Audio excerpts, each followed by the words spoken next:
దేవుని నామానికి మహిమ కలుగును గాక. క్రీస్తునందు ప్రేమైన దేవుని బిడ్డలారా, ఈ దినము జూన్ 5వ తేదీ, లేఖన భాగము యోహాను సువార్త 15వ అధ్యాయము, దేవుని యొక్క వాగ్దానము 8వ వచనం. మీరు బహుగా ఫలించుటకు నేను మిమ్మల్ని ఏర్పరచుకొని ఉన్నాను. హల్లెలూయా.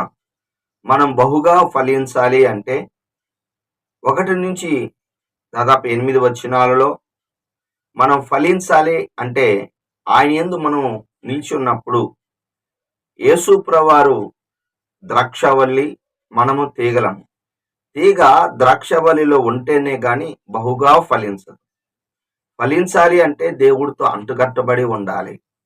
2, పనికిరాని తీగలను మనము పారవేసుకోవాలి. దేవుడికి అయిష్టమైన వాటిని మనం తొలగించుకోవాలి.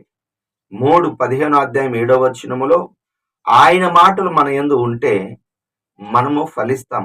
ఆయన మనం అడిగింది కూడా దయచేస్తాడు. కరువు సమయంలో ఇస్సాకు ఆదికాండం 26వ అధ్యాయము 12, 13 వచనములో ఆ సంవత్సరమందు గెరారు ప్రాంతములో, కరువు ప్రాంతములో ఇస్సాకు విత్తనం వేసిన తర్వాత అతడు 100 ఫలం పొందిన. ఫలము పండటం వేరు, బహుగా పండటం వేరు, విస్తారంగా పండటం వేరు. అలా ఫలించటానికి కారణము దేవుడు తోడుగా ఉంటే ఫలిస్తాడు.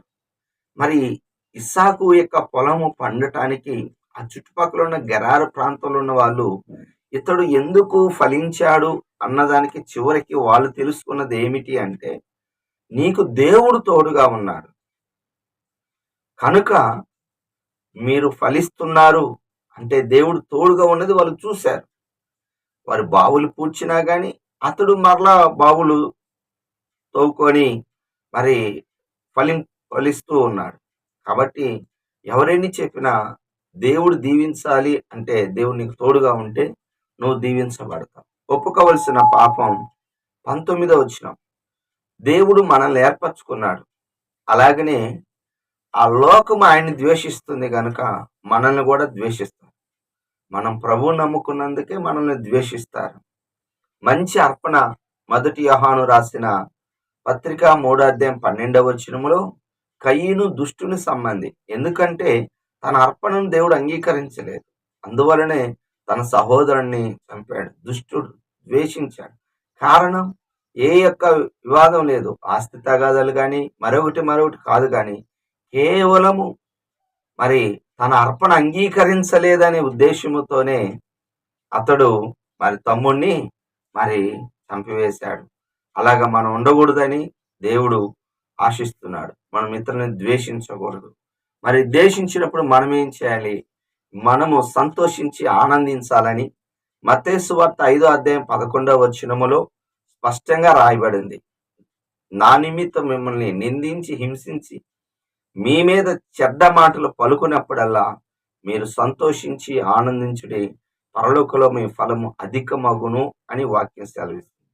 కాబట్టి మనము ఎవరైనా మనల్ని ద్వేషించినా మనము సంతోషిద్దాం. ఎందుకంటే మనకు పరలోక బ్యాంకులో మరి ధనము సమకూర్చినట్టే. చివరిగా దేవుని యొక్క ఆజ్ఞ చివరి వచనం, మరి మీరు నా యొద్ద ఉన్నారు, మీరు సాక్షులుగా ఉందురు. దేవుడి యొద్ద ఉన్న విన్న సంగతులకి సాక్ష్యముగా ఉండాలి. సాక్ష్యము చెప్పాలి. మనం ప్రభువు మేలు చేస్తాడు. ప్రభు యందు నువ్వు నేర్చుకున్న సంగతులు ఎవరొకరు మీకు చెప్పకపోతే, సాక్ష్యం చెప్పకపోతే, ఆహ్వానించకపోతే దేవుని యొద్దకు రారు. కనుక ఈ దినము నీవు దేవుడు నీ యందు చేసిన మేలును నువ్వు సాక్ష్య రూపంలో చెప్పుకోవాలి. మరి ప్రజలందరికీ అంటే బూదిగంతముల వరకు మీరు నాకు సాక్షులై ఉందుదురు అనగా సాక్ష్యం కలిగి ఉండాలన్నది దేవుని యొక్క చిత్తం.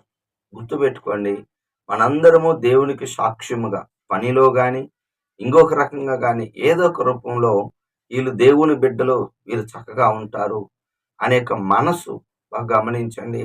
ఆ సాక్ష్య జీవితాన్ని కలిగి ఉండాలన్నది దేవుని యొక్క చిత్తం. మనందరం అట్టి సాక్ష్యాన్ని కలిగి ఉందుము గాక. ఆమేన్. ప్రార్థన చేసుకుందాం. ప్రేమ కలిగిన తండ్రి యేసయ్యా, నీ వందనాలు, స్తోత్రాలు. మేము బహుగా ఫలించాలని, మేము ఇతరులను ద్వేషించకూడదని, నాయనా మీకు సాక్షులుగా ఉండాలని మీరు తెలియజేస్తున్నారు. ఈ విధంగా మేము ఉండునట్లుగా నీ కృప చూపించి బలపరచమని సహాయం చేయమని, ఈ దినమున మాకు కావాల్సిన ప్రతి అవసరత మీ నామంలో తీర్చమని యేసు నామంలో ప్రార్థిస్తున్నాను తండ్రి. ఆమేన్. తండ్రి యొక్క ప్రేమ, కుమారుని యొక్క కృప, పరిశుద్ధాత్మ దీవెన సదాకాలం మనందరి తోడుగా ఉండును గాక.